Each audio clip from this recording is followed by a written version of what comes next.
Good evening. Welcome to Grand Blanc Township Board of Trustees meeting for Tuesday, June 14th. We could all rise for the pledge.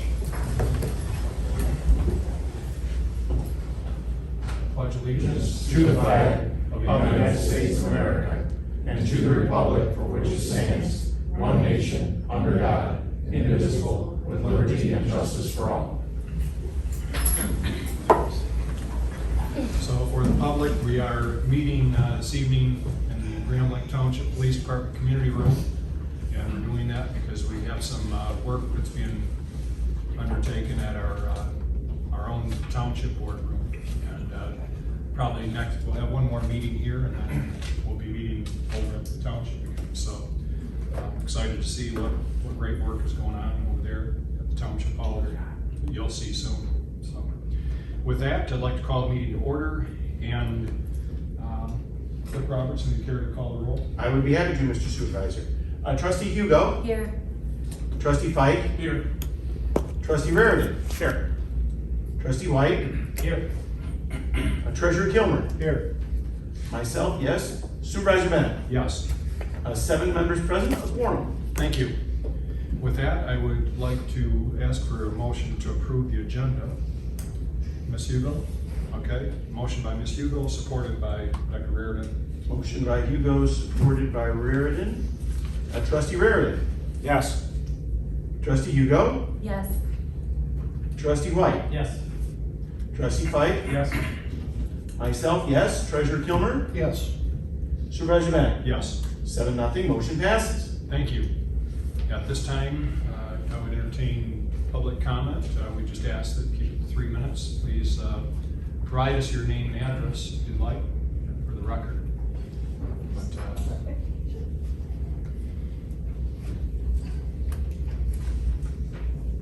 good evening. Good evening. I go first and get it over with. My name is Sherry Hartman. I live at 1205 Cedar Bend Drive in Grand Blanc Township. This is my home. I wanted to let you know that I am running to the State Representative House District 68. I may look familiar to some of you. I do know some of you. Joel, hi. I most recently worked at ABC 12 for the past 5 years. I left there in April to run for office. You might be thinking, why would I do that? Well, I've worked in the news business for since 2000. And I have been in communities all over the states, other states, but Mid-Michigan has become my home for the past almost 10 years. And I've gone into communities, I've listened to people, and wanted to do things to help them. Heard stories that had no resolutions. And when this opportunity came up, I thought, here's a chance to make a difference. Here's a chance to help those that I have talked to and told their stories for so long. Here's that opportunity. I absolutely love this community. As I said, I've lived here for 5 years. I can't imagine living anyplace else. I'm from Michigan. I grew up in Wayne County. I attended Belleville High School and Wayne State University. Working in television, you move around all over the place trying to find your home. And of all the places that I've lived, this has felt like home. And so I want to be part of the process in making a difference in communities. I have covered politics extensively, state and local politics extensively throughout my career. I may have been at one of these meetings in the past. So I understand the process. I still have a lot to learn. I'm a fast learner. I'm a good listener, and I want to be able to be part of that process.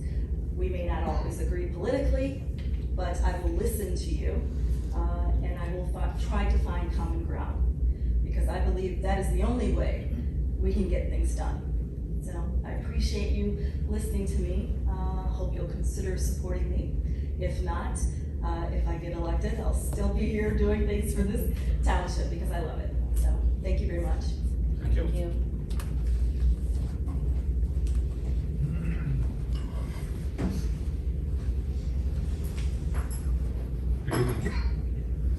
Good evening, thank you, Mr. Supervisor, board members.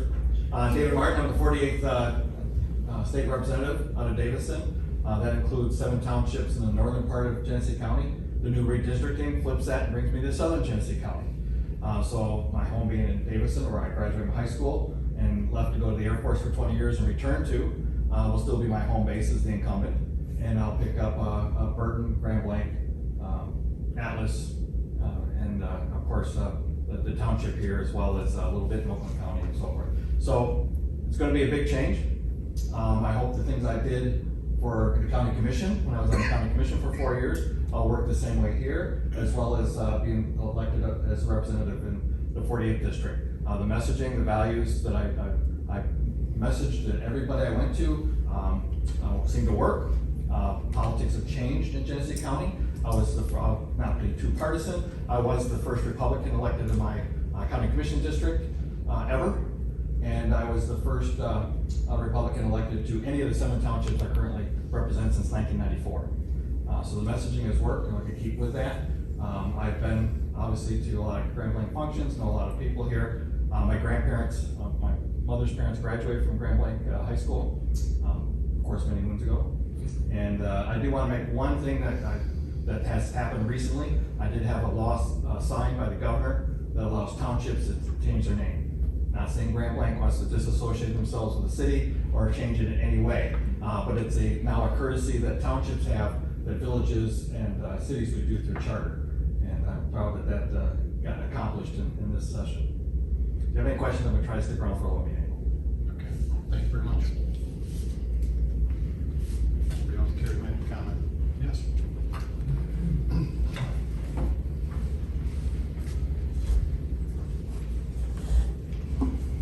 Good evening. Good evening. My name is Monica Shapiro. I live at 9413 Burning Tree in Grand Blanc Township.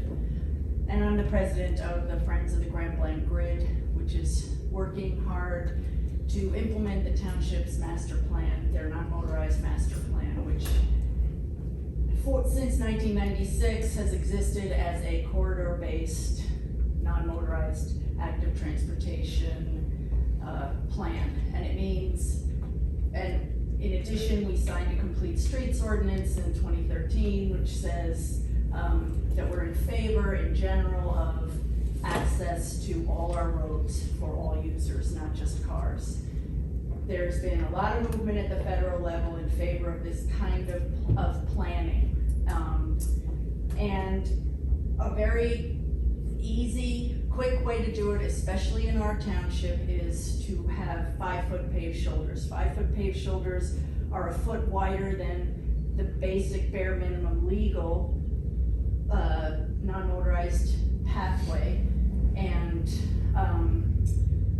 our township is uniquely laid out for that because we have this grid of wide, straight roads with a lot of right-of-way on both sides. So that has been something that we would like to see throughout the township. We've had some agreement from Scott Bennett that the on Grand Blanc Road, for instance, that would be a very good thing to do. But I want to congratulate you all on the $5.1 million widening that's currently taking place on Baldwin Road. That's a huge improvement in the township. It's all paid for, almost entirely paid for by the township, which is quite impressive. But it puts us in a very good position to go to the road commission and ask them. We have a window, now that the trucks are out there, now that the traffic is diverted, now that the permits are pulled, we have a window of time. The current plan calls for 3 foot of pavement with 5 foot of gravel beyond. To add the 2 extra feet of pavement to that 3 foot on phase 1 that's under construction right now is $135,000. On phase 3, Ruby to Gainey, that's $84,000. So for $220,000, we could have 2.5 miles of legal, non-motorized access to Baldwin Road. There are pinch points there that we can't do anything about. There's the bridge over I-75, which is way too narrow, but MDOT's aware, and if they came in and they widened it, they could be connecting it to the 5-foot paved shoulders that we could put in. There is money, every year, the county has 1%, they have to spend 1% of the metropolitan transportation funds on non-motorized improvements. They tell me that they usually spend quite a bit more than 1%, but 1% of this past year's is $750,000. We could, and it is frequently done, ask the road commission for an advance on next year's non-motorized set-aside funding.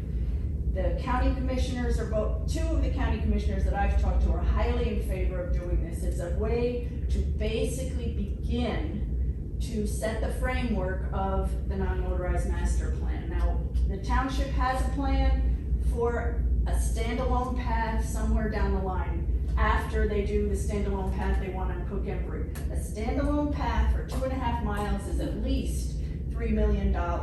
This is $220,000 for 2.5 miles of access, and it means that every time they go to do more improvements on the rest of Baldwin, they will add in, they'll feed into the 5-foot. It sets a precedent for Grand Blanc, sets a precedent for Genesee County to do business in this way, and we've got 2 weeks to make that request, just as you did with the Dort Highway extension. You saved the day on that. At the last minute, you went and asked them for the funding, and you could do that again here and save this. Because if we just put in 3 feet, we've got nothing. We've got nothing that can ever be called a legal bike lane. It's just 3 feet of shoulder that people who are now struggling on the gravel roads, who are now struggling taking the lane, they will struggle a little harder. They'll take their 3 feet, but they won't ever have a legal pathway. It'll never be striped, nothing. This is a way to at least lay the foundation for when they put in the extra bits to make it solid. That's a lot cheaper than putting in standalone paths, and it's a lot more efficient for people to use. So I've been fighting for this for at least 5 months, trying to figure out a way to pay for it. We could get a loan based on the road commission guaranteeing that loan, but they would also, the board meets next week.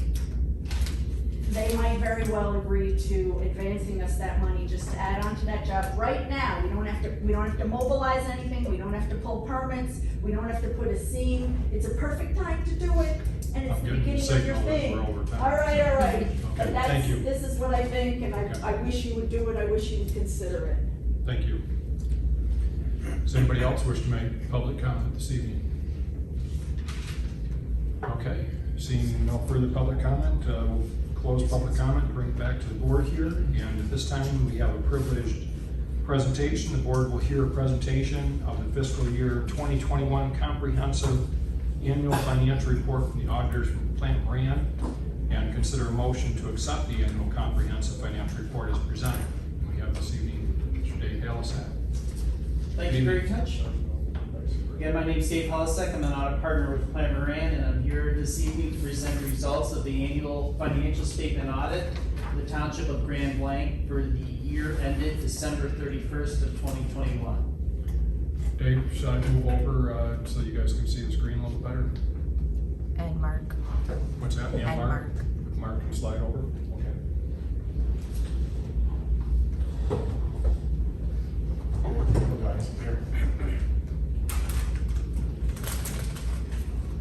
So you should have 3 documents before you this evening, the largest being the annual comprehensive financial report itself. Also included a communication to those charged with governance. I'm going to spend a little bit of time on that. But the majority of the presentation this evening will be the graph presentation. You all have a hard copy of in front of you and will be displayed on the screen behind you all.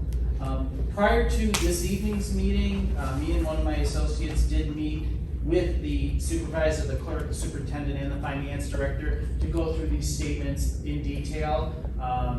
While the focus will be on the general fund, we did cover all of the funds within the document, as well as certain notes to the financial statement.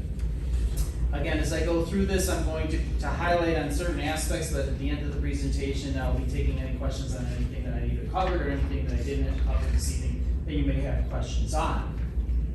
While we compile this document based on the information that is provided for audit, complete our audit, really the act for the comprehensive report is the township's document, with the exception of 3 pages in there, which we call the auditor's opinion.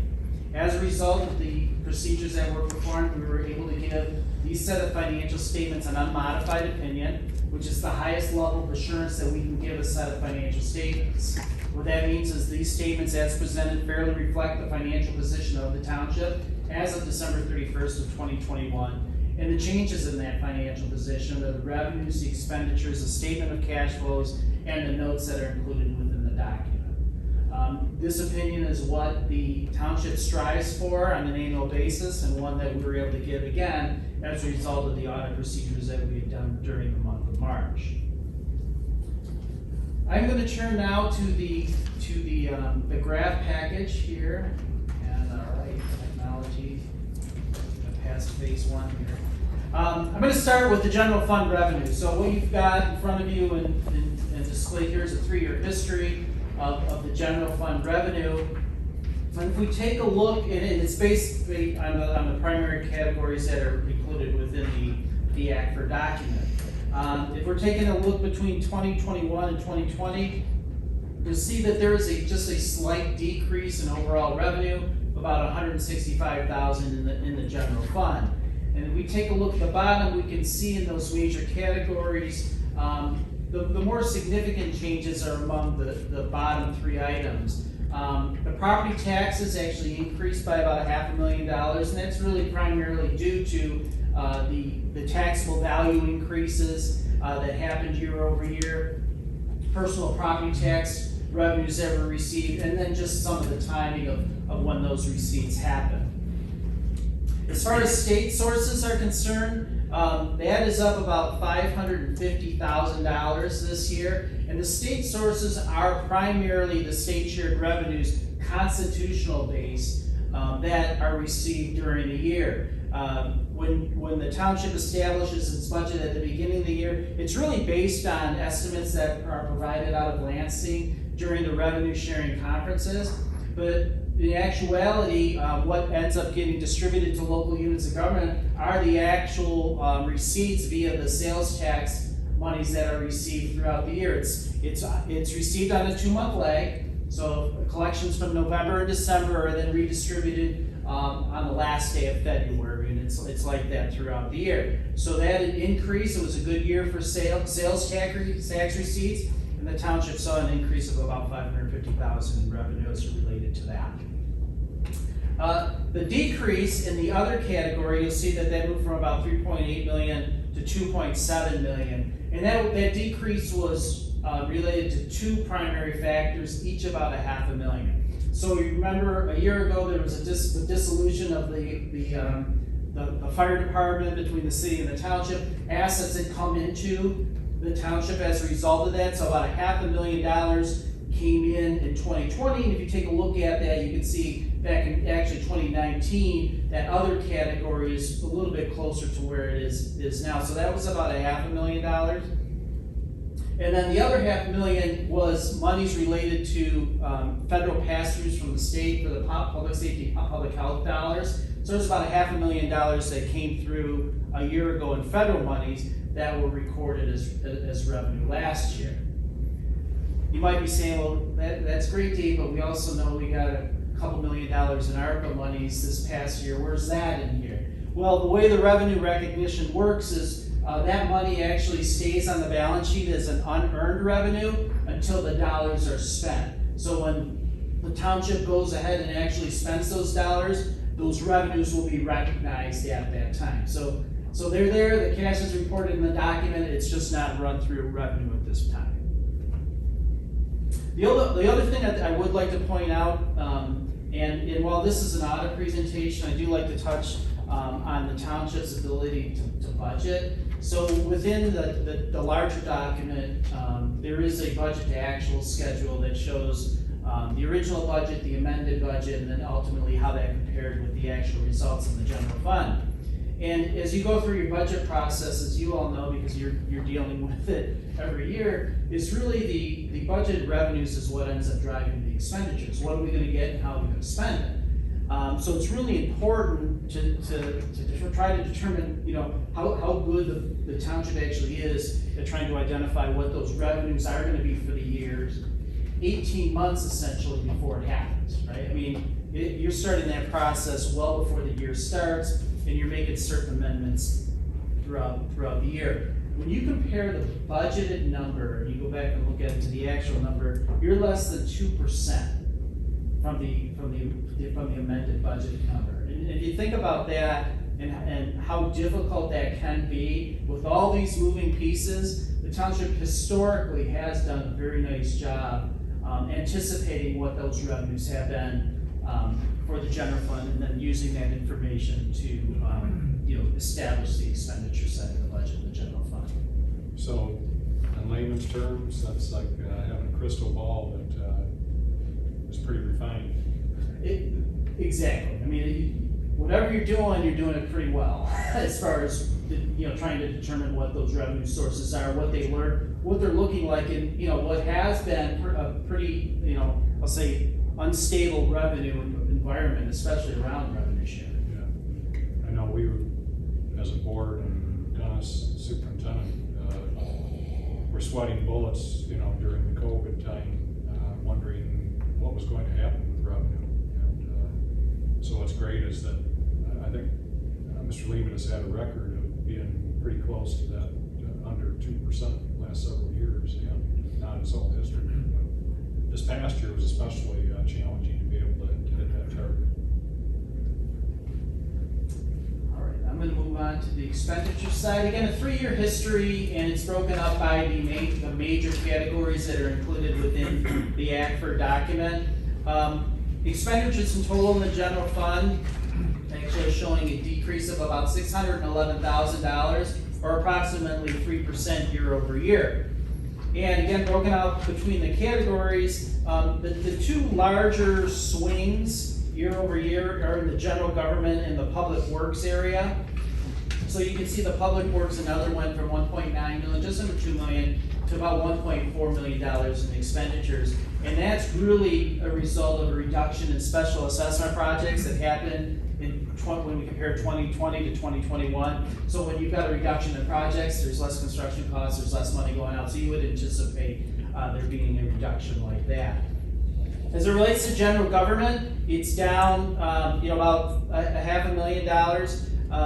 A significant amount of that, about $350,000, really relates to just some of the additional contributions that have been made towards your legacy costs, which I'm going to talk about a little bit later during this presentation.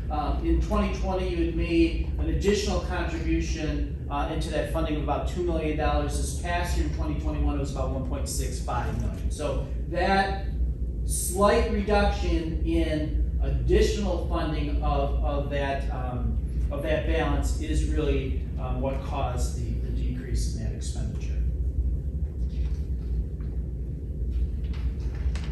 I'm going to move on to the fund balance. So the fund balance is sort of, I like to describe it as if you were able to convert all of your assets to cash and pay off all your liabilities, this is what you'd have left.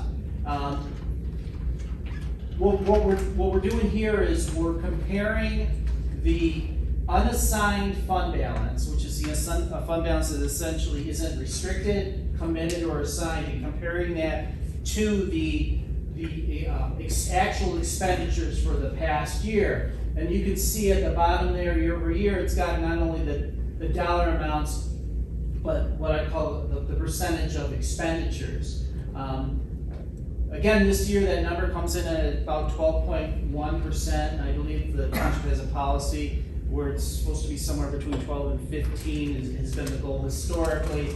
So even based on the information that I talked about earlier, the township has been able to maintain that level of fund balance that has been part of your budget, and really as far as the funding percentage, what you strive for on an annual basis.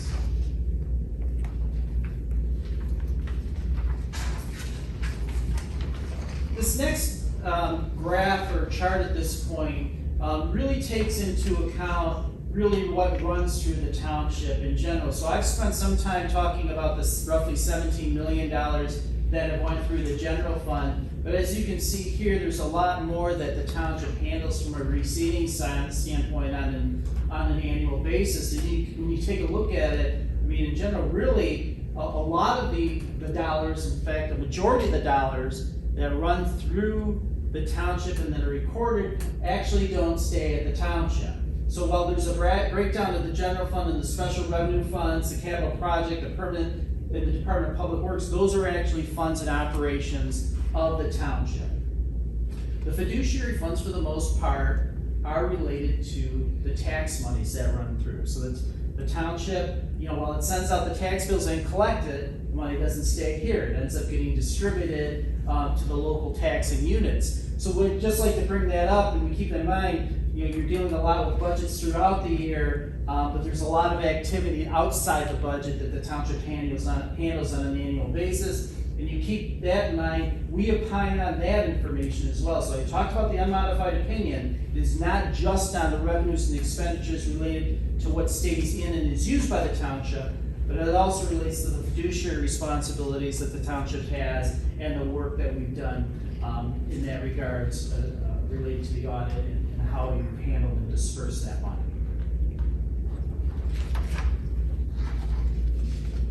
And then finally, maybe a little bit more for what I said related to the fiduciary, the tax dollars. So when the monies come in on an annual basis from tax collections, it comes in at 100%, and this is where it goes. So again, about 20% of it stays with the township, and 80% of it goes elsewhere.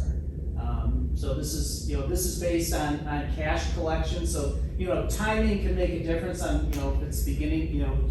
Somebody pays January 1st versus December 25th, it can have a slight impact, but for the most part, this will be pretty indicative of what is collected and where it goes from a tax standpoint. What is set? That is the money, the money that's collected by the treasurer's office that's actually sent to the state as it relates to the school taxes. How's Q purple funding? Yeah. There's no questions on that. I'm going to spend a little bit of time on the required communication to those charged with government. So you recall before the audit started, I had sent out a communication that talked about the audit that we're about to start it. We're what we deemed the scope of the audit to be. We identified areas where there might be risk of misstatement. We identified those, also included how we were going to test those and how that test was going to reduce that level of risk to a point where we were able to opine on the statements. Also gave this body the opportunity to reach out to me directly if you had any concerns about anything operationally at the township that we could include in our audit. And when we get those, at times when we actually get those communications, do tailor our audit approach to make sure we take those concerns into consideration.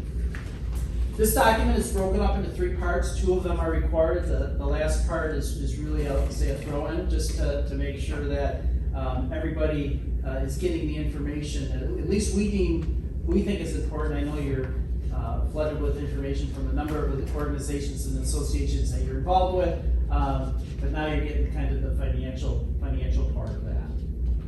Section 1 relates to internal controls. So the opinion that I talked about earlier, we're actually doing a financial statement audit, and that's what we're opining on. It's not an internal control audit, but the auditing standards do require us to understand the control system, test the control system, and report out if we determine there's any weaknesses in that system.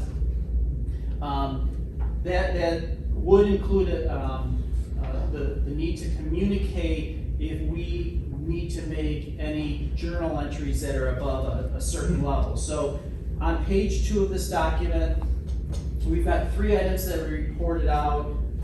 One of them is a repeat, but I'll walk through them real quickly. So the first item, it's the first bullet point, about 2/3 of the way down the page, relates to the capital asset testing.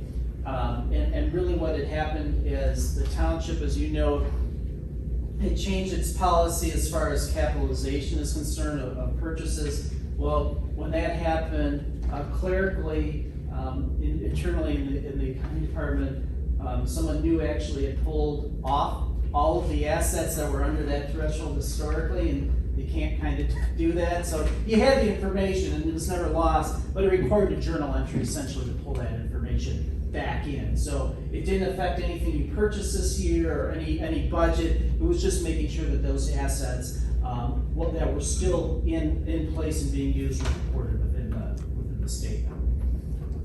The second item is the repeat item from last year. So we had talked about last year, there was an individual who was responsible for cutting certain checks and did have the ability to post journal entries. We communicated that actually during the audit. The change was made and has been corrected. But this is a year-long audit, so there was a portion of the year where that process was in place. It was corrected, just required to let this board know that for that first 3 or 4 months of the year that process was still in place. And we did test it. That was we knew that was out there, and we tested accordingly. And then finally, the last item is part of the testing that's done at the end of the year, relates to cutoff. We did notice that there was an invoice that came in from the county related to utilities, water and sewer, that actually related to the December time period and hadn't been recorded in accounts payable. So we had recommended an adjustment, and finance had posted that. You know, if you think about what I've reported out here, most of it relates, in fact, I would say the more important ones really relate to year end and cutoff testing. So while important to communicate, you know, there's $10 million worth of revenues that I talked about earlier that ran through the township, and you know, for the most part, this is all that we were reporting on. So that, you know, coupled with an unmodified opinion, the financial information, you know, that we had received during the year was of high quality. And you know, I think you should feel good about the information. When we're not making significant material journal entries, it should give you some level of comfort that the information that's provided to this body throughout the year would be accurate and reliable to do the decision making that you need to do throughout the year. Section 2, required communication to those charged with governance. So again, this is really a wraparound of the communication I had prior to the audit. Really what you're looking for is what I call exceptions, and I can just tell you there really are no exceptions in this report.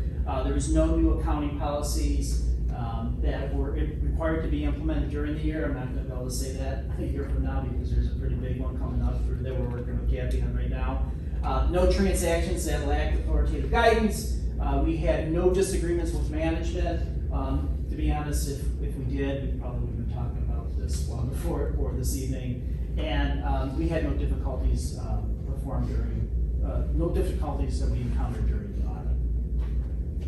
The last section is section 3, and this is the other recommendations, and really it's just other things to think about and related information. And I think it's a good read, and I always try to pick out at least one item to focus on for all the local units of governments I present to. So I'll ask you to turn to page 10 and the focus on legacy costs, because legacy costs continue to be a hot topic in local government, to the point where a number of years ago, Public Act 202 was passed, where it was helping local governments determine if they were underfunded or not. They had set a threshold of 60% for pension systems and 40% for OPEB systems to help determine if funding was, we'll call it, in a critical state. We provided a 3-year history, and there's much more history in the document. It's going to go back almost 10 years about where that funding level has went. And you can see that the pension fund is still well above the critical 60%. You're continuing to make the contributions as required by the actuary, and you're seeing the returns of those based on how the market is doing. So you're up near 73%. That number was as of December 31st of 2020. The reason is the MERS plan is on a calendar year as well. They're still working through their 2021 audit. auditing standards allow you to actually go and report 1 year in arrears on that. So as what we all recall, way back when the market was pretty good in 2021, you might expect this report when it comes through, and I think the township could expect that to actually come through sometime this month to be a little bit higher as far as the funding percentage. OPEB has exploded. You can see here, that is because that's a different type of system. It actually is as of December 31st of 2021. And at that point, it was at 107% funded. Now, 107% sounds good, and it is, obviously, when the threshold is at 40%. But keep in mind, investment markets can have an impact on these, as well as experience, how many people are continuing to participate in the plan, and where the cost of healthcare goes. So there's probably more moving parts as far as assumptions as it relates to OPEB than there is in pensions. Regardless, at this point in time, there's not going to be too many communities that are going to be out there and say, I've got 100% of my OPEB funded at a point in time. So with that, I'd be happy to cover or answer any questions on anything that I've either covered today or anything perhaps that I hadn't covered that you'd like to discuss. Do you have any questions, concerns? Mr. Pike? Is there any way, I don't know if I have to speak to a mic, to project, given what's going on with the stock market, what may happen to us financially in the coming year? Financially within the OPEB systems or just? Or anything? Well, so, no, but we can talk about that. So if we go back, and I'll let Dennis, who's proven his worth in the budgeting, as I mentioned earlier, but I have to imagine, again, revenue's going to drive expenditures, right? I mean, you're figuring out how much you're going to get and then how you're going to spend it. So property taxes will continue to be your largest revenue source. It's going to be tied to Headley, taxable value. It's at this point, you already know what it's looking like this year. So it's probably going to be okay for at least the next couple of years. I need to bring back up 2008, 2009, but I will, because that's when the housing market tanked. And that's when property taxes were impacting in a very negative way local units of government. The thing you need to be wary of, let's hope it doesn't happen, but if it does, and there's some more instability in the housing market, is local units of government will be the last ones to feel the impact, just on the way the taxes work. So, they're assessed as of December 31st, for instance, assessed of December 31st of 2020, they're levied December 1st of 2021, and they're recorded as revenue in 2022. So that could have an impact. I haven't heard anything that while the building is going up, I don't think there's been any discussion on home values at this point, at least what I've heard.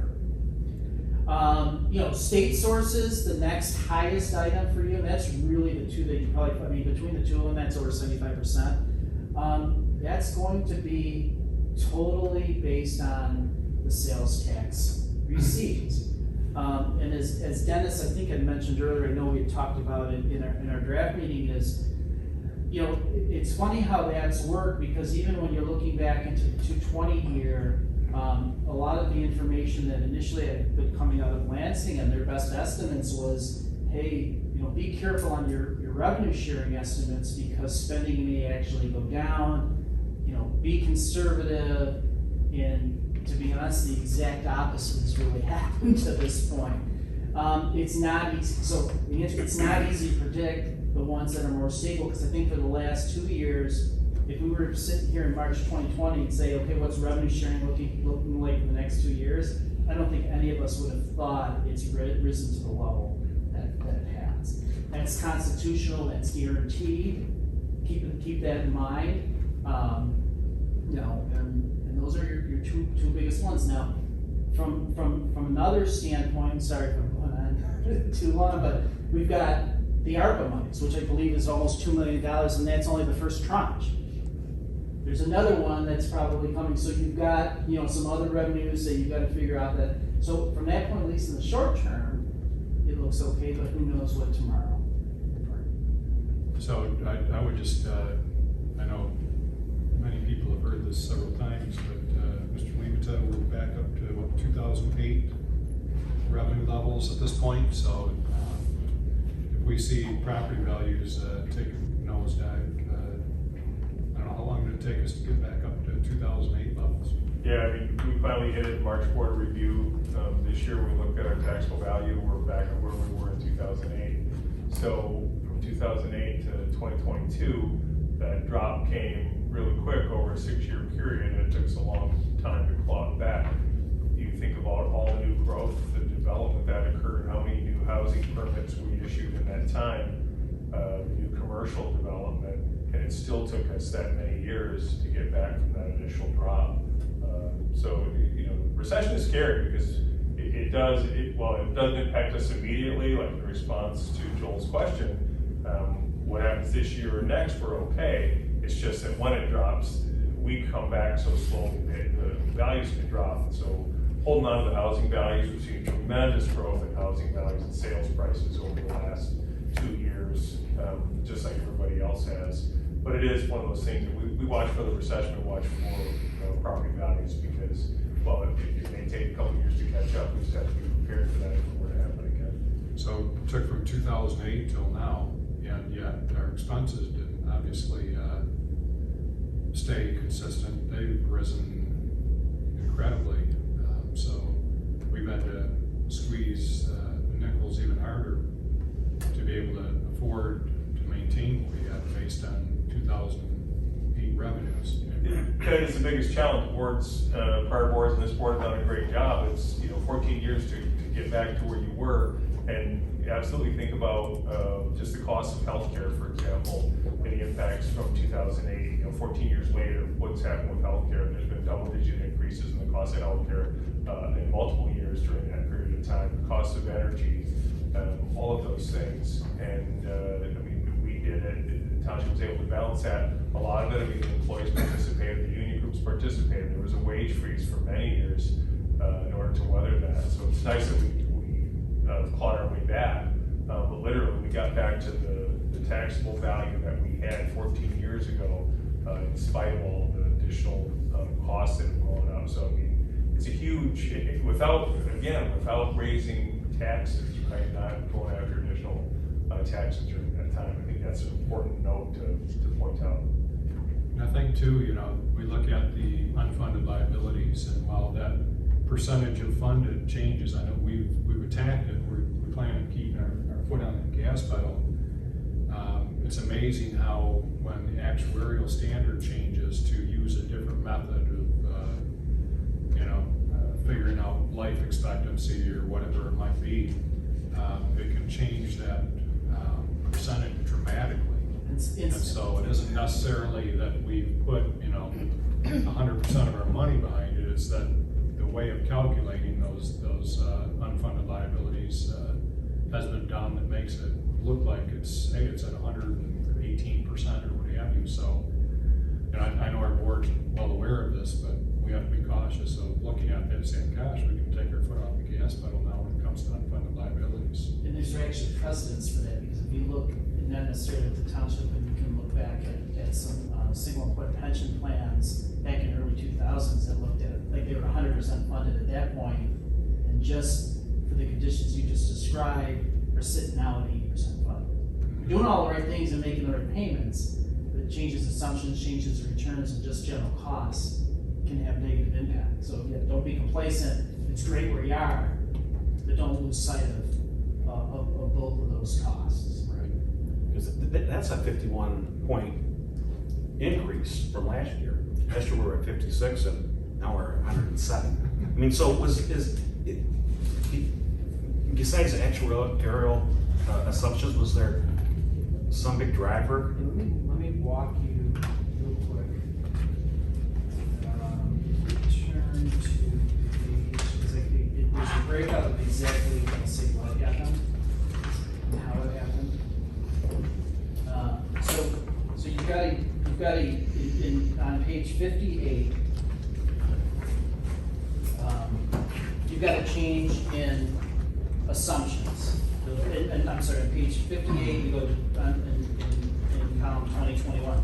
So there's a change in assumptions as it relates to mortality tables, morbidity tables. That's an actuarially determined number. So experience, I mentioned experience has impacts on that. So that brought down the liability, which again is an estimate. But if you take a look at the lower part of this in the fiduciary net position, that there was an increase of $4.5 million in monies between income and contributions this year, the prior year, and even back to 2019. So just take a look at what has really what has been put in towards funding this program. It's not by mistake that the township is where it is.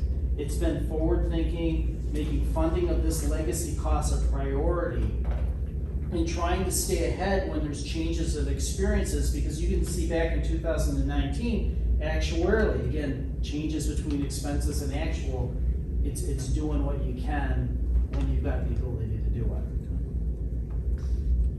That's fabulous.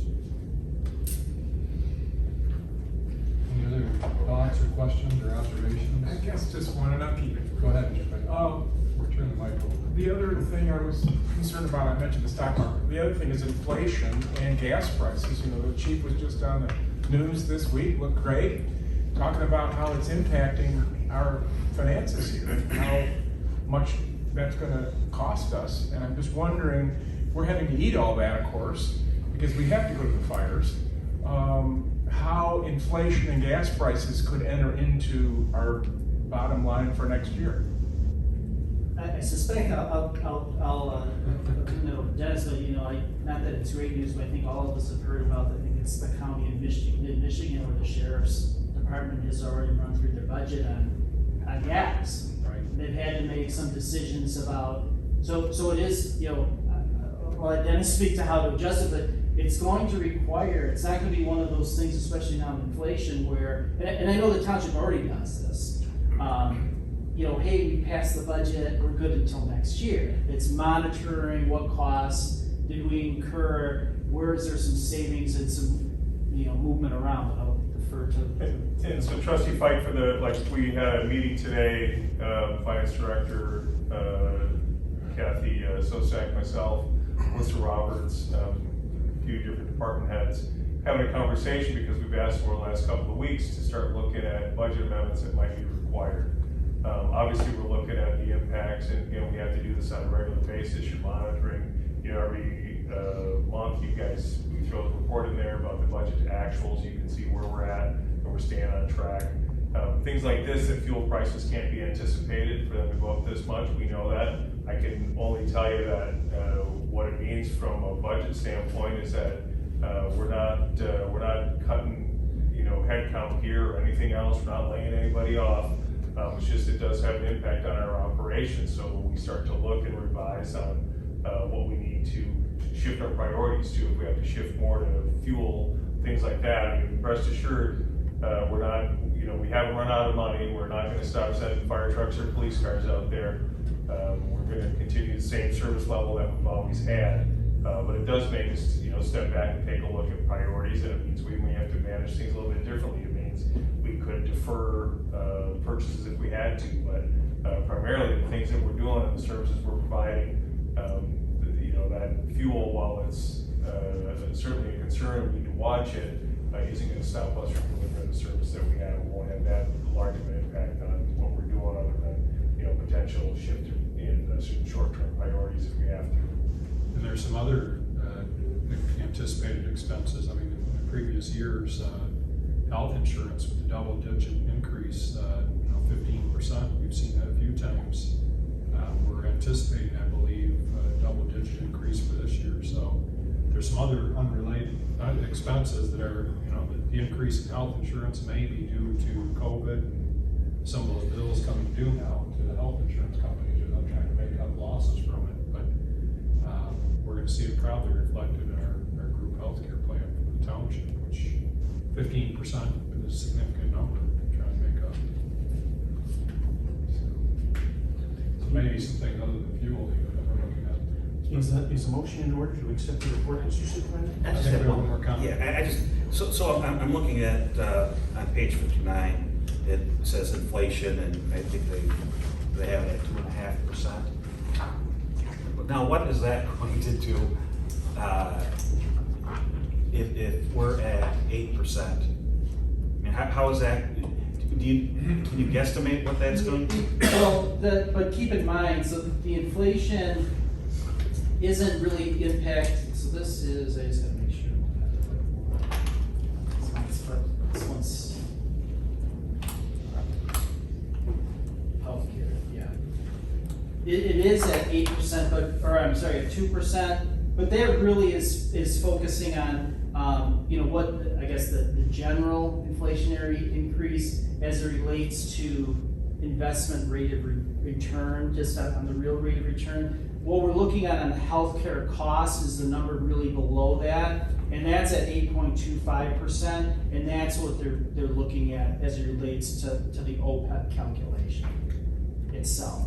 So the inflationary increase in this thing is really the difference between what I'll say is the anticipated rate of return and the real rate of return is what that 2.5% is. The inflationary as it relates to healthcare costs in here is at a declining value at 8.25%, and that is reevaluated every 2 years as part of this actuarial. And this is and by the way, these assumptions are done in conjunction with the township and the actuary and the actuarial standards, and then we come in and do an analysis just to make sure they're reasonable. Is the motion in order to accept the report, Mr. Supervisor? It is. Okay, well then I will make that motion. Okay. Accept the report. Supported, Mr. Funkin. Okay, motion by myself, supported by Fife. Okay, Trustee Fife. Yes. Trustee White. Yes. Trustee Hugo. Yes. Trustee Raritan. Yes. Treasurer Kilmer. Yes. Myself, yes. Supervisor Bennett. Yes. 7-0, motion passes. Okay, thank you very much. Thanks, Dave. Thank you. I especially like the pie chart that shows how much of the revenue that we actually keep, because I know that the front desk gets many phone calls, as well as Dennis, myself, maybe some of our board members, that our taxes are too high. I typically show them this pie chart that shows them that about 20% stays in the township, the rest of it goes everywhere else. So that's a particularly helpful slide for everybody to hang on. Mr. Supervisor? Yes. Again, Kathy Sosek, Finance Director, is here, and I just want to recognize that once again, that GFOA recognized her for excellence in financial reporting. It's year after year after year, and it's because of her expertise that we're as accurate as we are in our forecasts and why we do so well in our budgeting. Well, I think you and Ms. Sostek deserve a round of applause for your efforts. Being under 2% in terms of our budgeting year after year is phenomenal. Given the I would agree. So, and your finance department as well, Kathy. So, okay, with that, we will thank you, Mr. Halasek. Thank you. We'll move on to our approval of the consent agenda. If somebody would care to make that motion. Ms. Hugo makes the motion. Motion by Hugo. Supported by Trustee White. Supported by White. Trustee White. Yes. Trustee Raritan. Yes. Trustee Fife. Yes. Trustee Hugo. Yes. Myself, yes. Treasurer Kilmer. Yes. Supervisor Bennett. Yes. 7-0, motion passes. Thank you. Under old business, item 7A, our strategic plan update. We've scheduled a review of our strategic plan goals. Mr. Lima? So we did include the strategic plan in the packet. Again, we're coming up on a year, and as we had initially planned, once we got through it, that we would review do it every 6 months, and especially at the year to do a complete review. We we had mentioned the fact that it would be great if we were able to get all the township board members together and potentially do a field trip with a review of the township assets and talk about some of the things that we have going on in the township and some of the areas of development. We made the recommendation potentially of the week of July 11th. What we thought is if we were able to schedule a work session with a few hours, that we could spend about an hour and get everybody around. Maybe you see some of the things like our water towers. If none of you have ever been inside a water tower, I'd be able to actually give you a view of what that looks like, where our pump stations and lift stations are. And just fire station number 2 is it's being prepared to get remodeled. We'd love to get you out and do that for about an hour, and then a couple of hours to go back in and review where we are to make sure that all of the goals are still tracking, that we're carrying out the board's wishes and their strategic agenda items, and if there's any changes or tweaks that need to be made, if we need to add an additional goal, or if you moved on from one. So kind of what we're asking is that if the board could take a look at their calendars and maybe come up with something that we could get in, and again, your preference, you want to do it on an evening, you want to do it on a Saturday, you want to do it on a weekday afternoon. If you guys would like to have some of that conversation, and then try to get your calendars to all jive so that we can schedule a potential 4-hour work session with the field trip tour the assets included. What's the preference of the board? Weeknight, weekend? Definitely not a weekend. Not a weekend. Okay. I'm All right. gone a big portion Maybe of like the 3 to 7 or something. I'm sorry? We're talking like 4 hours? Yeah. So like 3 to 7, something like Yeah, that? any 4-hour window, Trustee White? We're able to late afternoon or evening? Yes. So 3 to 7 time frame? Something like that. Okay. Just not Friday. No. What's that? I can't, Mondays are bad days. Mondays are bad? And Fridays. I'm full-time. Middle of the week. All right, was the 11th a good date? We threw out the week of July 11th, on Saturday the 4th, maybe more people would be around, but it's completely, I guess, depending on your specific calendars. Tell you what, let's send out an email and just see what works for everybody, so you can check with. But let's look at the week of July 11th, and just see if that works.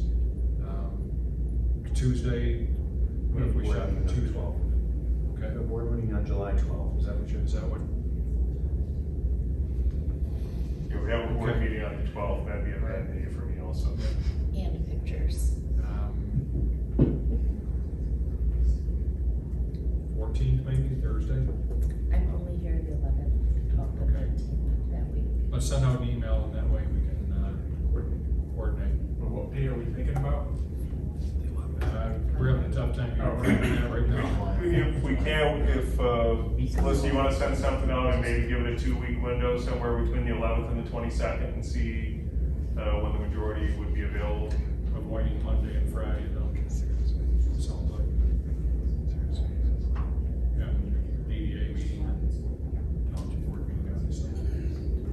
Okay. We'll See a bigger window, maybe a 3-week window. Yeah, Okay. I'm gone the week of the 18th also. So let's, I'll make sure we respond to Ms. Roberts' email. All right. Thank you, Mr. Lehman. And then item B, ARPA funding. This is a report just to show where we are, and again, we've been noticed that the second tranche of the ARPA funds we expect to see coming in at any time.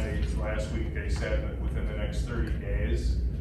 So we initially got the 1.9 million. We expect to see about another $1.9 million coming in, which is great. And then this report, and thank you to Trustee White who had requested it. We're going to make sure that we keep it tracked so that you guys always get to see where we're at spent to date, what the total amount was authorized, and make sure that we're tracking within that dollar amount. But right now, we've only spent $116,000 roughly, although we have committed $1 million worth. The bulk of that is the renovations at Fire Station number 2.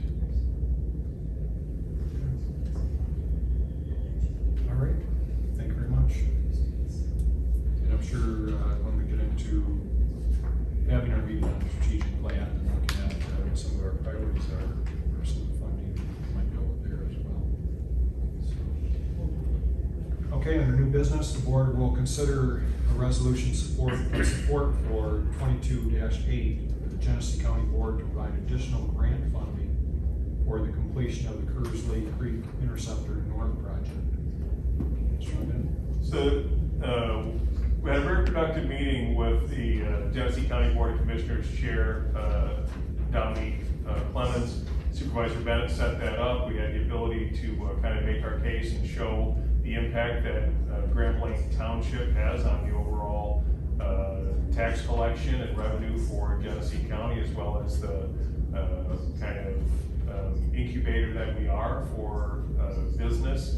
And the good news about that was, as we walked through and where they spent their ARPA dollars, we showed that while we're clearly the biggest driver for Genesee County when it comes to creating revenue and opportunities, that we're, by and large, very much of a donor community.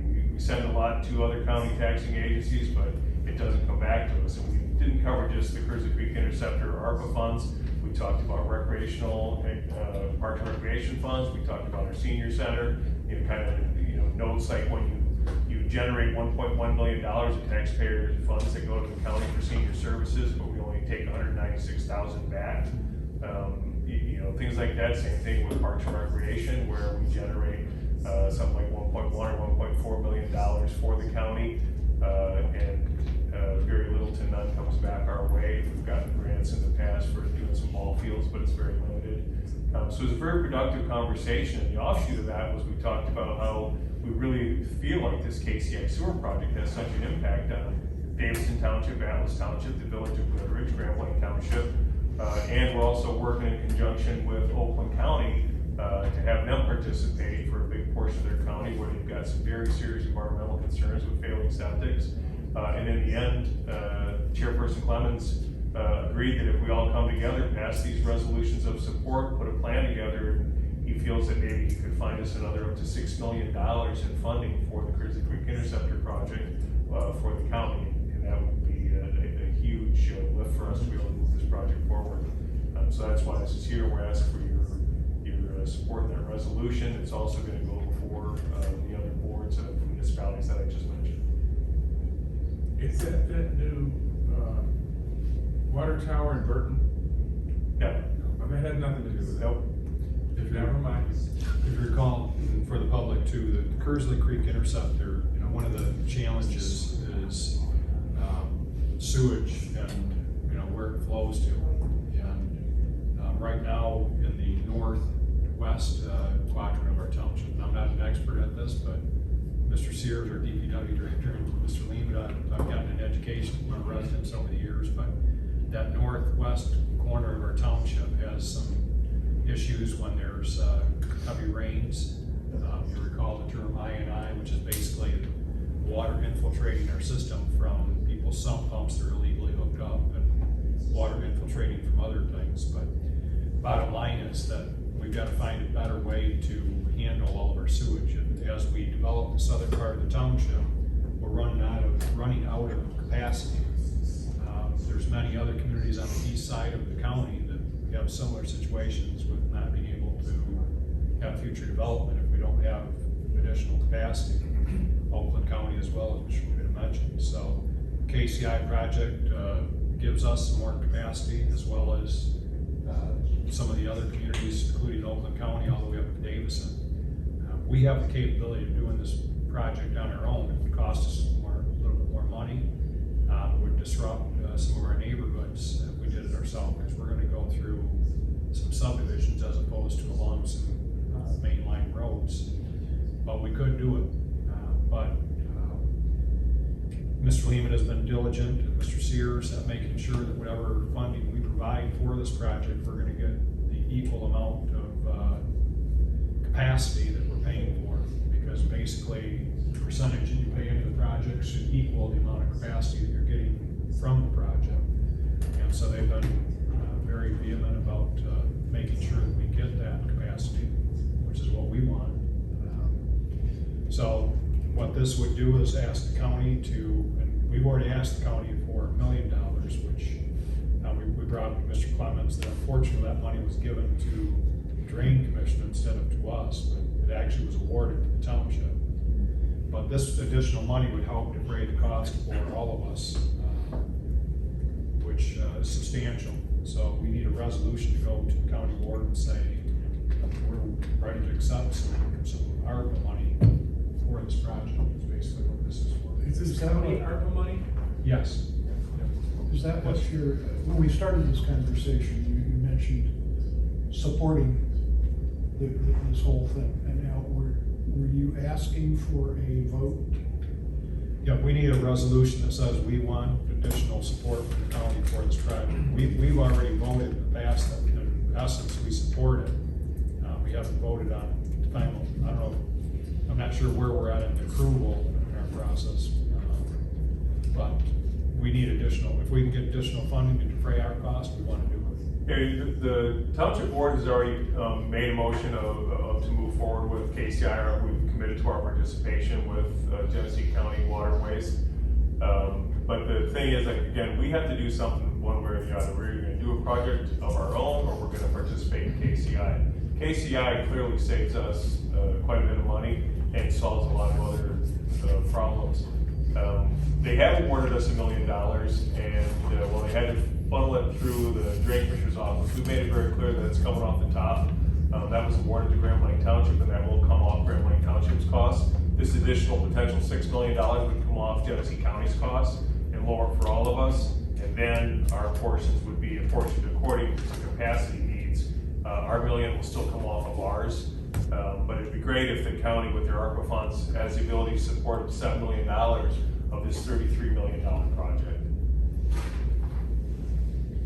So we're looking for someone willing to make a motion to move forward on this resolution to ask the county for an additional $6 million. Mr. Kilmer? Okay. Motion by Treasurer Kilmer, support by Trustee Fike. Okay, Trustee Hugo, Yes. Trustee Fike, Yes. Trustee Raritan, Yes. Trustee White, Yes. Treasurer Kilmer, Yes. myself, yes. Supervisor Bennett, Yes. 7-0, motion passes. Okay, thank you. Item B, the board will consider resolution 22-9 to change our standard street lighting contract with Consumers Energy to install a street light on Rondale Drive, in addition to 5 previous lights installed this last summer. Mr. Sears?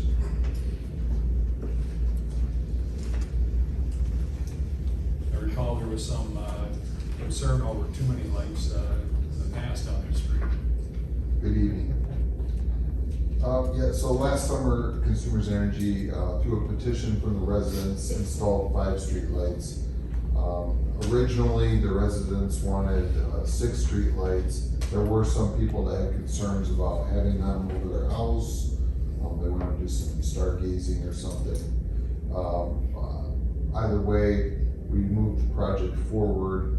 Consumers Energy had some issues designing the 6th street light because of some power utility pole problems. They finally got it worked out almost a year later, and they're ready to install the 6th light. We did not previously approve it for 6. It was approved. The contract was approved for 5 lights. So this resolution is just to include that last one. It's $100. It cost $100. It'll be added to the lighting district. That's all it costs, is 100? Correct. Okay. I'll make the motion. Okay, motion by Trustee White, support by Ms. Hugo. Support by Hugo. Discussion? Yeah, just, didn't we have somebody come in for that 6th light and we didn't put it in and they were happy that we didn't put it in? Because wasn't that theirs, right at their corner? During the public hearing, there was a gentleman, the light was gonna be very close to his house. And he did not want the light, but I assure you there's a lot of other residents that have been contacting me monthly that want it. Cause the road, it is a lot brighter now with the streetlights. They say it's safer. They don't have any more crime. I don't know how much crime they had beforehand, but it cured their crime. So, yes, there was a gentleman though who did not want it. So we just need more lights. And this is at the very end of the street, correct? It's, yeah, it's very close. It's 2 like houses. 4 or 5 houses from Okay. this one. Originally, it was 2 houses from the end, I believe, but that pole that they had wouldn't work, so they had to move it. So it's possible then that the individual in question Correct. would not have an objection to the placement of this light like he had the previous objection. Hopefully it won't impact him. Very good. So we got a motion and a Second, second. motion by White, supported by Hugo. Shall I call the roll, Mr. Supervisor? Trustee Raritan? Trustee Yes. Raritan? Yes. Okay. Trustee Hugo? Yes. Trustee White? Yes. Trustee Fike? Yes. Myself, yes. Treasurer Kilmer? Yes. Supervisor Bennett? Yes, 7-0, motion passes. thank you. Item C, the board will consider a motion to change the township's road funding policy to allow the township board to initiate special assessment districts, SADs, to set parameters for the length of petition circulation, and to consider allowing SADs for private unfinished roads that have been abandoned by developers and where no legal HOA or homeowners association exists to collect funds. Mr. Sears? So since we've had our presentation from the Genesee County Road Commission, I've had a large influx of inquiries from residents on repaving their roads, and I've requested a lot of estimates. The issue still stands where we do not have a core group of residents in each subdivision that are willing to put in the time and effort to circulate petitions like Ms. Hugo did. And we have some subdivisions where it's badly needed because of hazardous conditions, quite frankly. And there are just no residents that are stepping up to collect petitions to do that. We have the option, the board has the option of just initiating a special assessment district and not waiting for a petition. That obviously can be stopped by residents with a petition of 20% or more signing that. But I feel like the board should consider taking advantage of that, in some cases, not all, where we just have safety issues and they need to be corrected. Obviously, we would still have the proper due diligence period with the residents so that they could voice their concerns, and it would be up to you to move that forward or not. Dennis and I have been talking about revising this policy for some time because there's a few other issues that would make my life a little bit easier in administering the special assessment districts. One is the length of petition. I feel like we need to have some type of language saying this is how long you can circulate a petition. For instance, right now we have one out in Orchard Haven that the petition's been circulating for over 6 months. I went to the road commission twice now and made sure the pricing's good. The problem now is that what if residents have moved out who previously signed the petitions and those people no longer live there? Those signatures aren't going to count anymore because when the clerk or the assessing go to verify those properties, their names aren't going to match. So that's going to be a problem. So I feel like in the policy, so that it's not a subjective thing to me to just arbitrarily decide how long, or my predecessor one day, how long a petition can be circulated, we should have that, some type of language in the policy that says 90 days. 90 days, 60 days, whatever, with possible extensions or something, in the right scenario or the right time of year. Also, I'd like us to talk. Let's let Mr. Sears run through all of his suggestions. We also have some situations in the township with private roads where developers have just abandoned them and they have no way of improving them enough to turn them over to the road commission. These are subdivisions that were never completed, that were half built. The developer left town. They're mostly meet road commission standards, but the road commission won't accept them unless they're resurfaced, unless, street signs match their parameters, so on and so forth. And we may consider allowing those subdivisions to have special assessment districts if they're built to the road commission standards and are turned over to the road commission after the project. Now, there's some logistics to figure out with that before we can proceed with anything like that, because generally, the road commission would build a road project as a special assessment district. But the private road, they would not. So, I don't know if we would have to take on that burden or if the road commission would be willing to, but I think it's something we should investigate while we're revising the policy. Robertson? Thank you, Mr. Supervisor. Just if I could, through you to Attorney Laddie, with regard to the issue of signatures, and I'm just curious, because I don't know, is there anything in statute that speaks to at what particular point those signatures become stale? No, there's nothing in the statute that sets up the time limit. As I recall, and Director Sears can help me out, I think what we tried to do was basically make sure that the costs were still in play. We wanted to also make sure that a bunch of residents hadn't turned over the neighborhood. And so in my head, I always thought like a building season was sort of one of the options, but there's nothing in the statute that tells you, that gives you any guidance as to when they're stale or not. It really becomes a matter of practicality, frankly. Okay.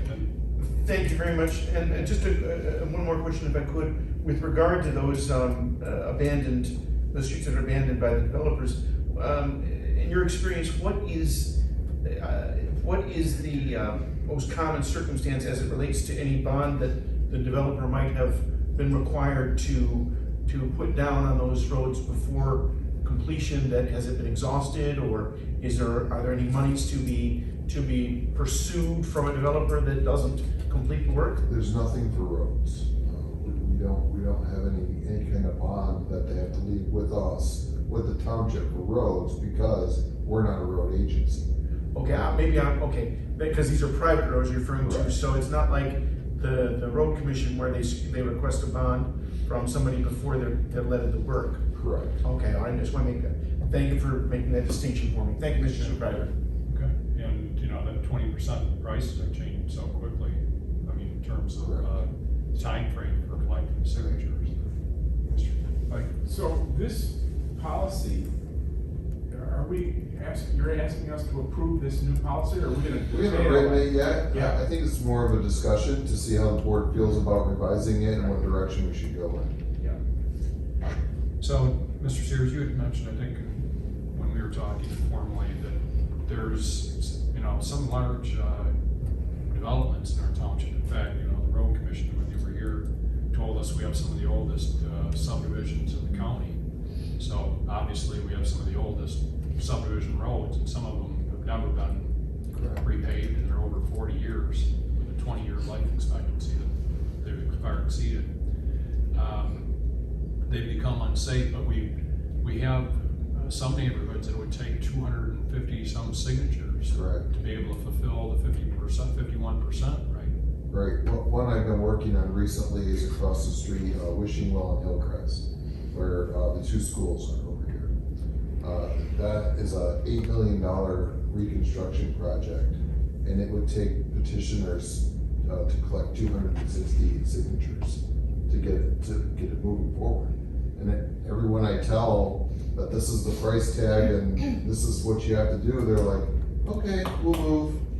Well, that's not sustainable for our township. I mean, sure, they can just move, but what are we gonna do as a community to not let people move? We don't want that. So. Well, at a certain point, the roads become unsafe, and it's a public hazard. Mrs. Hugo? Actually recently had, in my memories on Facebook, the condition of my street previously come up.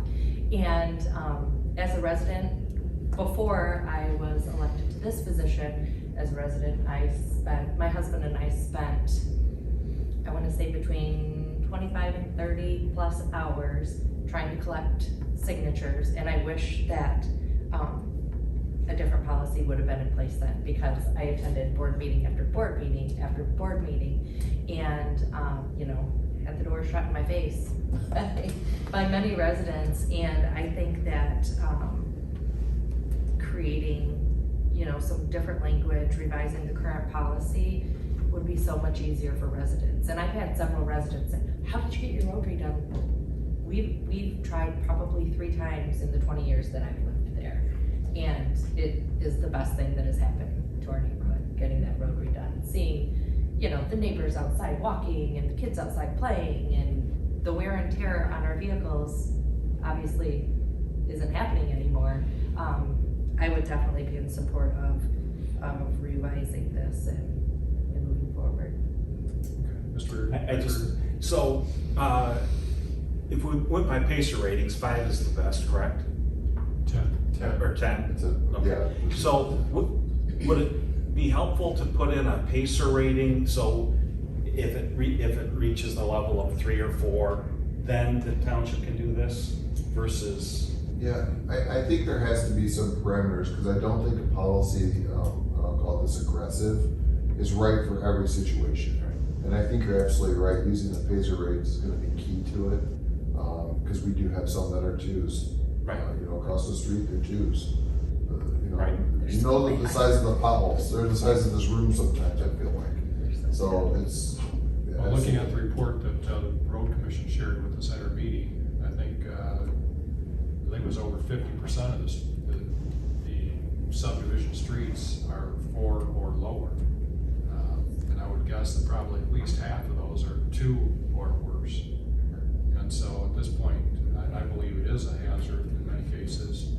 You know, if we were looking at, flooding issues or lead pipe issues or anything else that was a health issue, we'd be immediately passing a resolution to change our policy that we are going to put a special assessment district in place to mitigate this hazard. And I think these roads, while some may not see them as a hazard, they can be, I believe. So. And I don't think this should be an escape from our original policy either, where we want residents to circulate petitions. I think that should be a go-to procedure for us. Yeah. But I just think we have to have an alternative in these scenarios where we just have no other option. And these PACER ratings, they're not done by the township, they're done by. They're done by the road commission. Right, so I mean, you have somebody outside that's Absolutely. actually doing that. Correct. And there is a limit to how many the county will take on in a given year. Correct. They do the engineering for us, but I've already spoken with the road commission about this. And they can't provide free engineering if we were to do every street that's 4 or lower in our township. We'd have to probably start over with a couple of them. And they said that they would go out and reevaluate those particular streets that we look at. But we've got quite a few of them that are wanting it, but like you said, this isn't a substitute for neighborhoods deciding to take a petition around. This is for some of the worst streets in the township. Right, and David, correct me if I'm wrong, but if a neighborhood, if you guys started a process and somebody comes and they give us a petition with those 20% against it, then they have no other option but to collect a petition to start the project again. Correct? Exactly, yeah, so if we started a project, we got 20% signatures in opposition, then the response to the residents would be, we're stopped until you come back to us with more than 51%. What's the time frame for getting those 20%? It's very short in the statute, and just off the top of my head, I mean, I want to say 30 days That's what I or was something. thinking. It's a short So there period is of a time. time frame for that. And so you're gonna have to watch the concerned residents arguing, sort of flipping the burden to those who are opposed, and that you want to give some thought to that, because you may get some disgruntled reactions to that.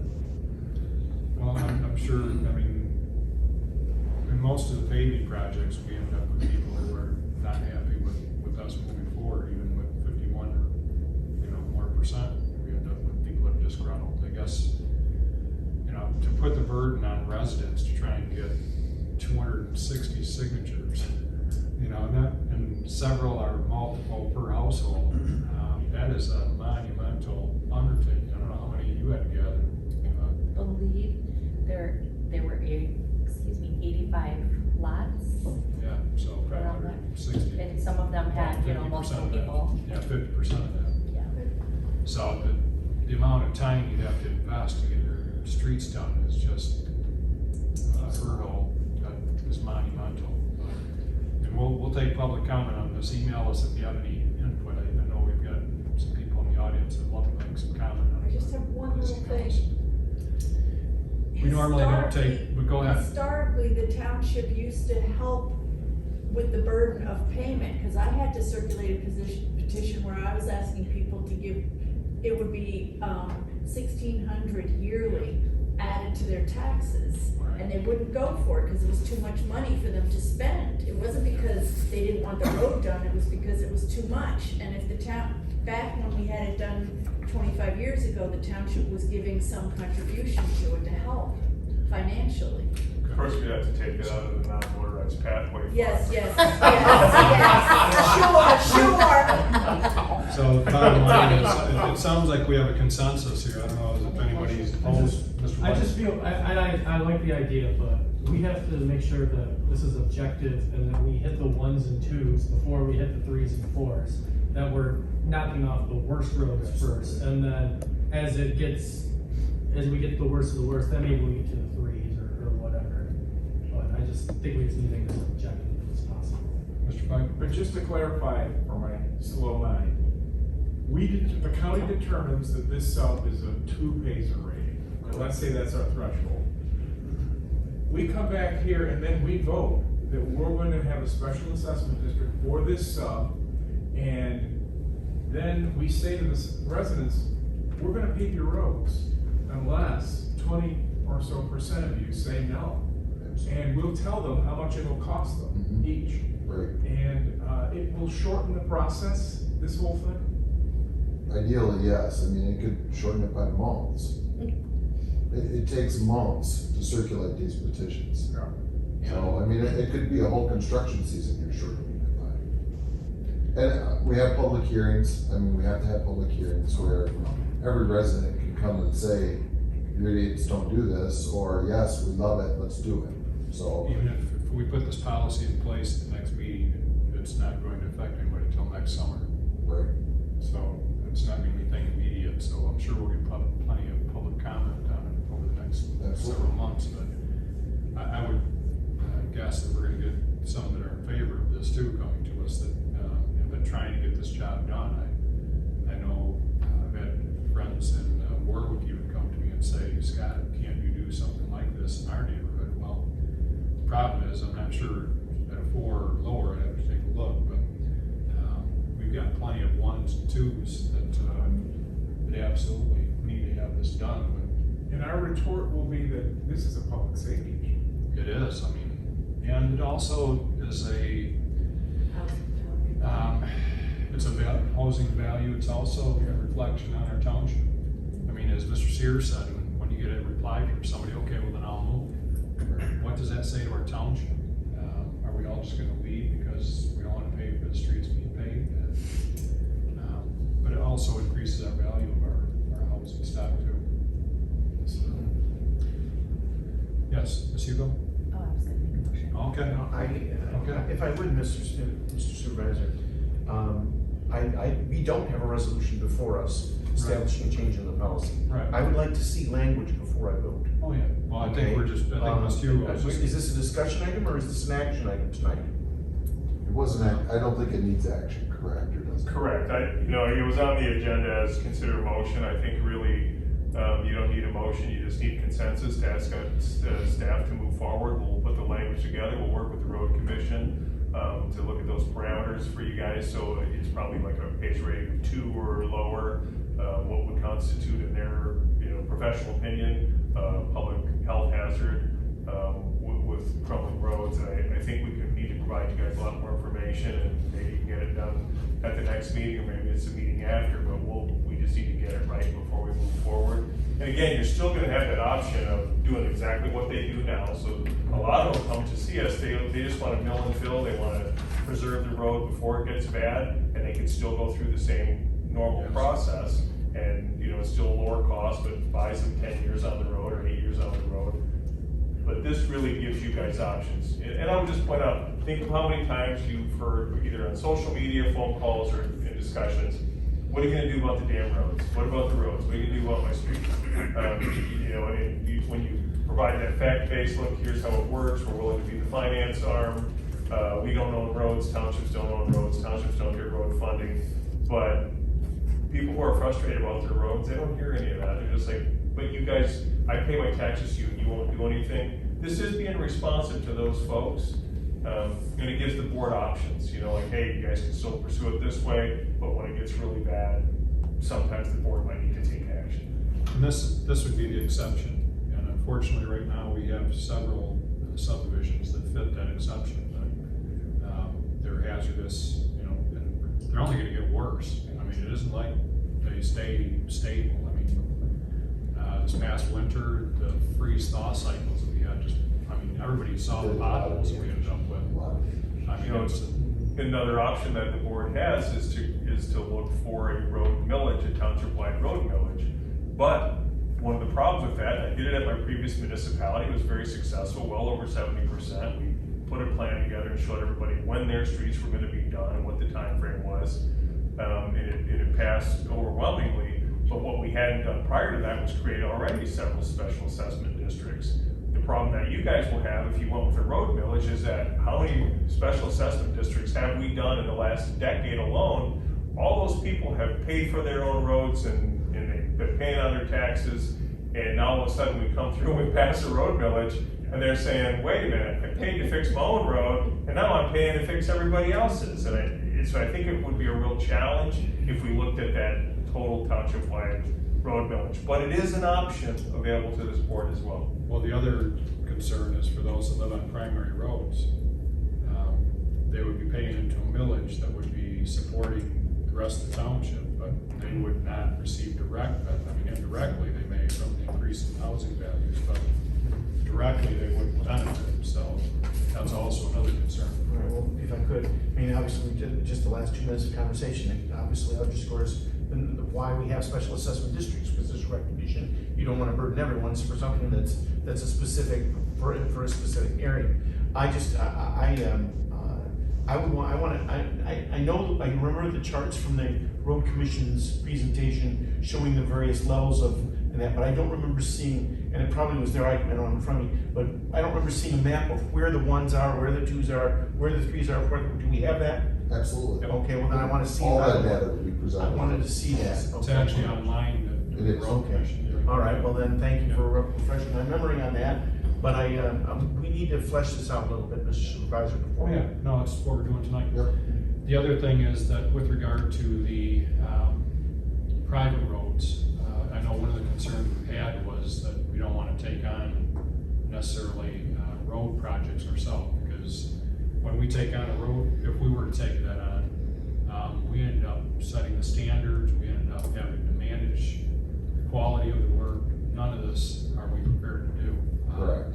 And so if a road in a subdivision, let's say a subdivision is private right now, they've been abandoned by the developer, and that subdivision wants to bring them up to county standards and willing to pay to do that, we probably need to have a discussion before, and I don't want this policy on the SADs to be held up, because this other policy, I think, is going to take a little more time to flesh it out. Maybe I'm wrong. It could be a separate policy too. Yeah, because I don't know if the board understands this completely. I know in the previous board, we discussed this quite a bit, but for us to take on a road project means having an engineer that oversees the whole thing. We don't have anybody on staff that does that. We'd have to have some kind of agreement with the road commission that they would take this on, maybe, or hire an engineer or what have you. But It's a little bit bigger of an issue to dive into for sure. And by the way, there's private roads that wouldn't fit this policy in the township. Because there are some that were not anywhere near built to public standards, the road commission standards. And it just wouldn't be feasible for them to upgrade. part of the debate we had passed, just for the board's knowledge, is we had a debate on whether or not we wanted to get involved in paving and creating special assessment districts for private roads or subdivision of private roads.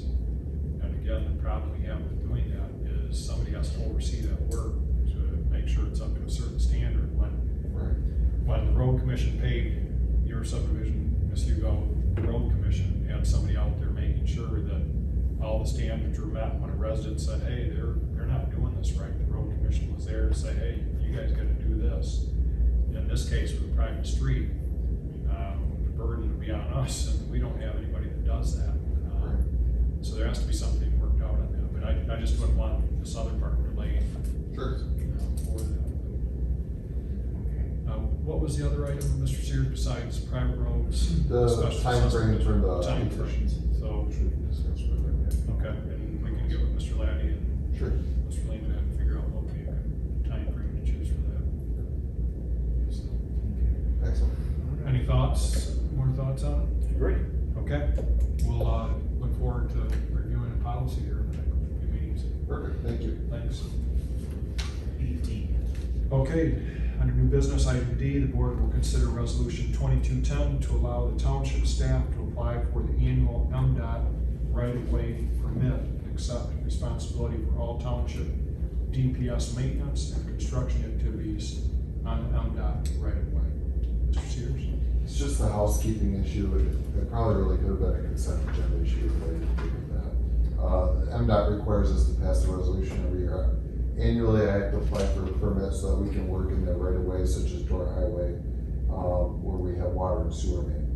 And every few years, we have to pass a resolution saying that we take on the responsibility of working in the right of way and restoring any damage that we may have created due to excavation or whatnot. And that's all this resolution is. Just for mowing of some of the right of ways as well, or? Not mowing, just our excavation on our infrastructure work.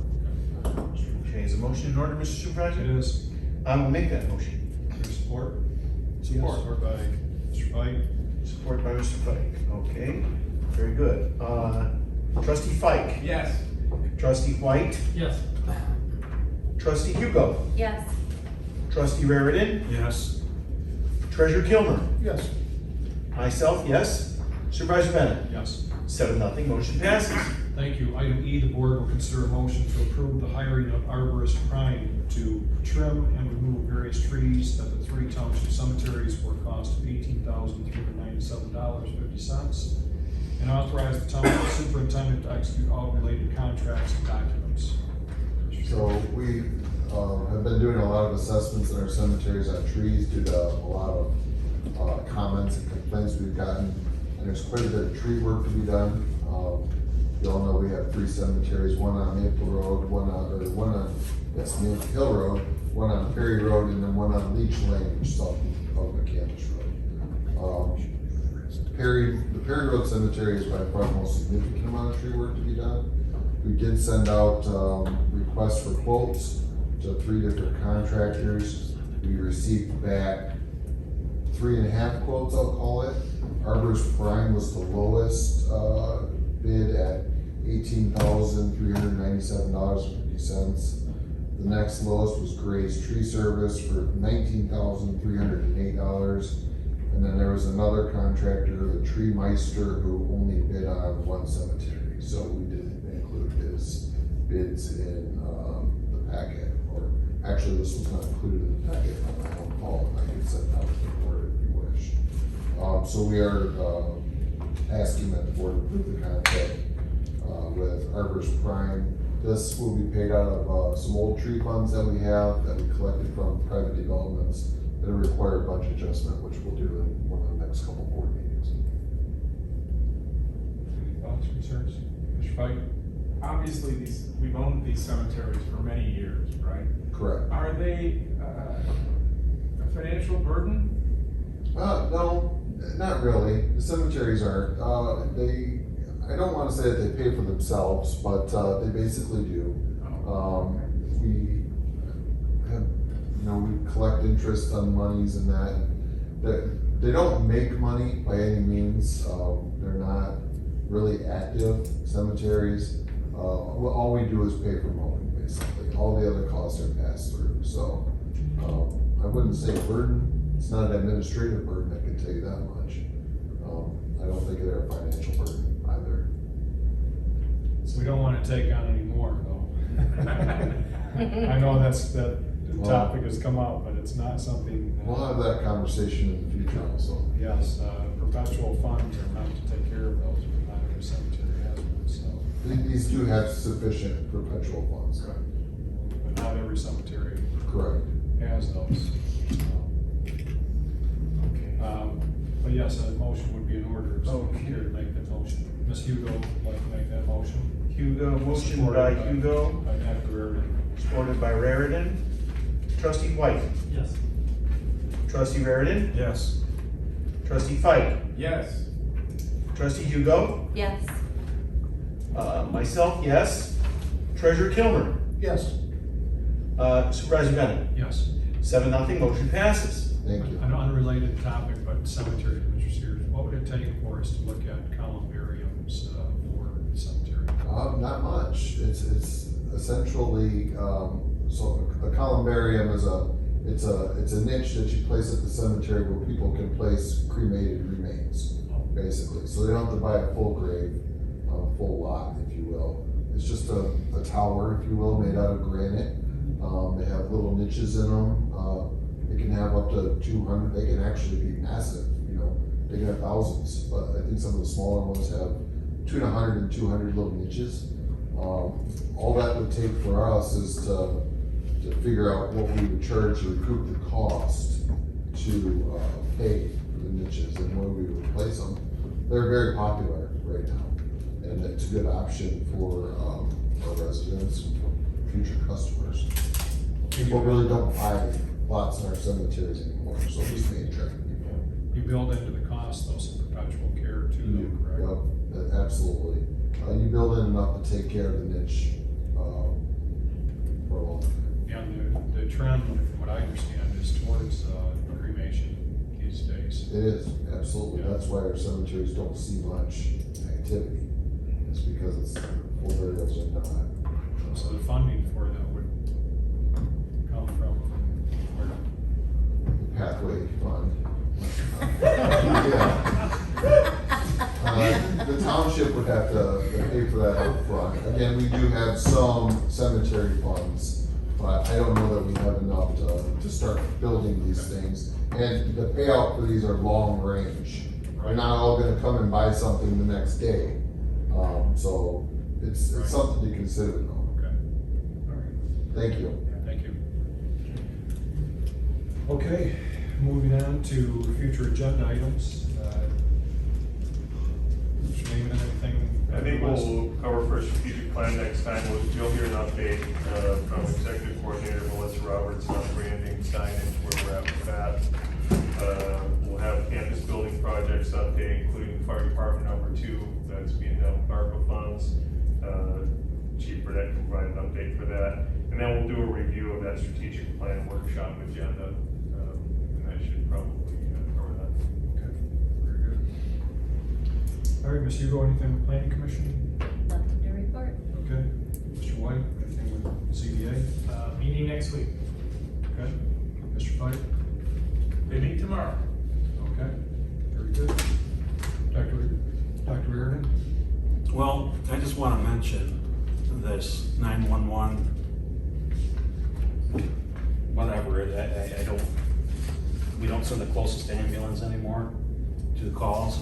And I'm looking and I see 15 of these, you know, elderly male unresponsive, took 14 minutes to get there, closer ambulances, female unresponsive, 19 minutes, altered consciousness for an elderly person, 18 minutes. I mean, this seems,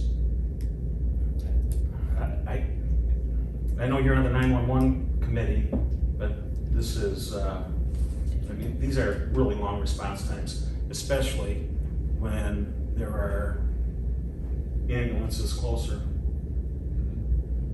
Yeah, thankfully, these are all communities away from Grambling Township. When I say away, they're bordering their township, but we haven't adopted that policy here in our township, obviously. And I would feel uncomfortable making that decision as supervisor. That's something that our residents should make a decision on. But this discussion came up today, Dr. Reardon, at our 911 consortium meeting. And the question was asked, you know, can we get a report on these response times? Mm-hmm. And I've had somebody put together that report that you have, or they shared it with me, I'll put it that way. And I shared it with all of our board. But the question was asked, can everybody get a copy of what the response times are? I think they were told at the meeting that actually it's information that should be handled between the municipality and that EMS service, which talking to Mr. Limada, police chief, I mean, that, we're in this contract together, we should have that information, so I think, this board might need to send a memo to the 911 saying that we want to report, response times, for various communities. And if I could, Mr. Supervisor, Yes. I think getting such a report is something we need to do. And maybe we get something with a little bit more further elaboration with regard to the specifics of each call. How, maybe a narrative of some kind as to how it unfolded and that, because, I mean, clearly, we are in disagreement with what's taking place now with this, the decision that the majority has made, but we're still a member of that consortium. And so I think we have a right to that information, and it should be provided to us. Actually, it's not the majority, it was only the majority at the meeting that the decision was, but out of the 31 municipalities a part of it, it was only 13 voted in favor. You are quite correct. A majority that were present, Right. but not present and serving. And so, Exactly. yeah, I think that was a flaw with regard to the way in which they went forward. Right. But that's for Yep. legal Sure. minds to debate. But I think we have a right to, as a member of the consortium, since we could end up shouldering the liability for anything that is done improperly, or if there was any harm done. And I just want to highlight just a couple here. A person fell or unresponsive, 19 minutes and 44 seconds for an ambulance to get there. Person cardiac arrest, 11 minutes and 22 seconds, and they're closer ambulances that they had to not respond. Yep. And so this is gonna eventually fall on us, because I don't know the outcome of any of these folks, but if somebody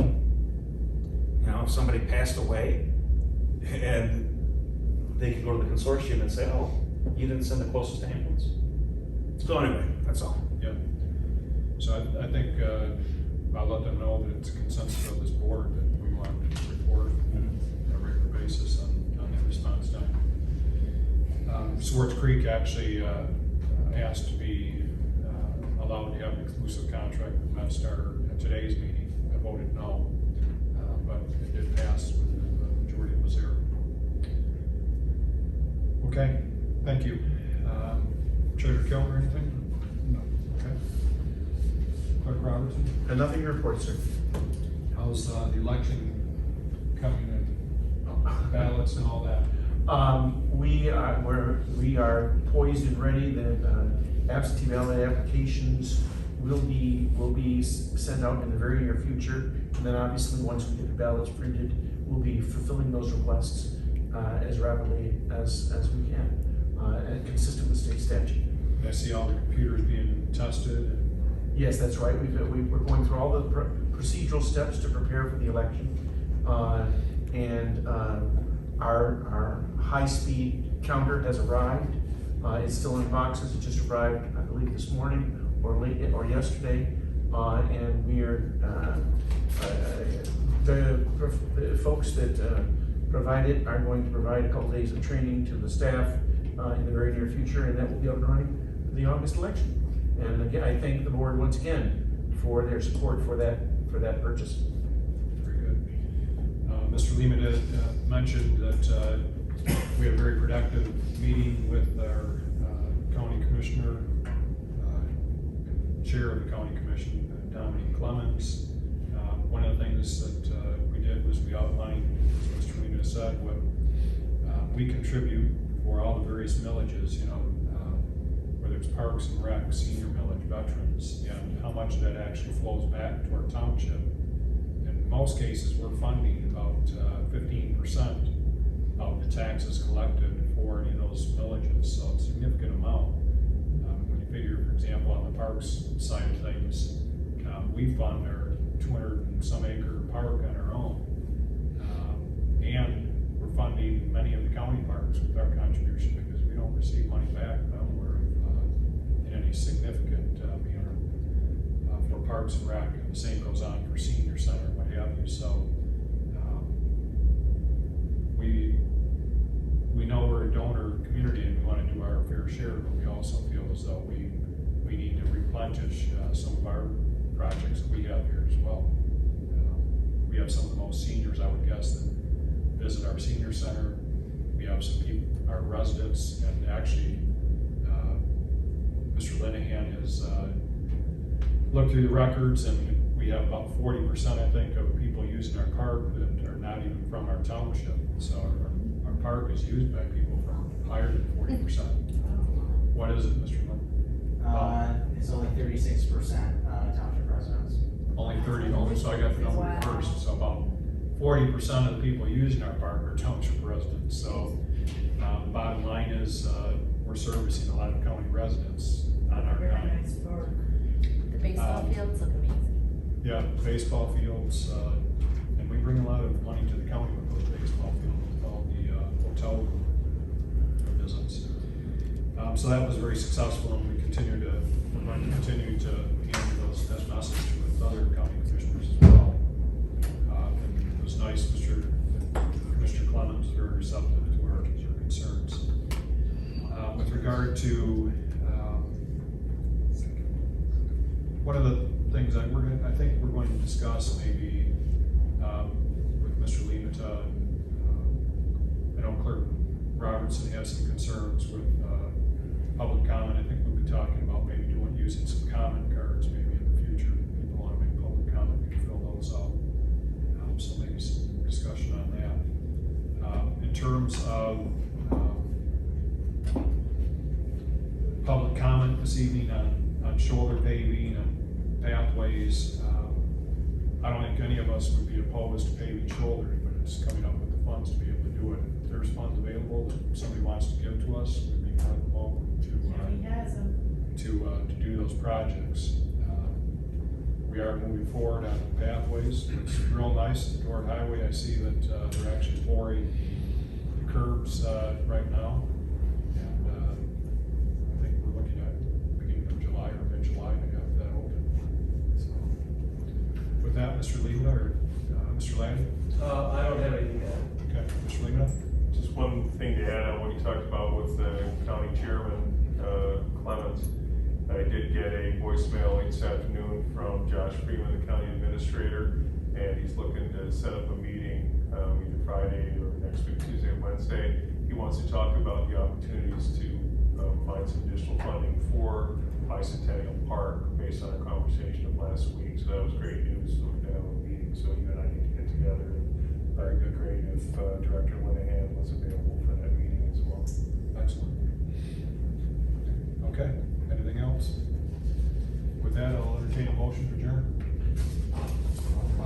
I'll make that motion, Mr. Supervisor. Okay, supported by Dr. Rudin. For the Raritan. All those in favor say aye. Aye. We are adjourned at 8:54 PM.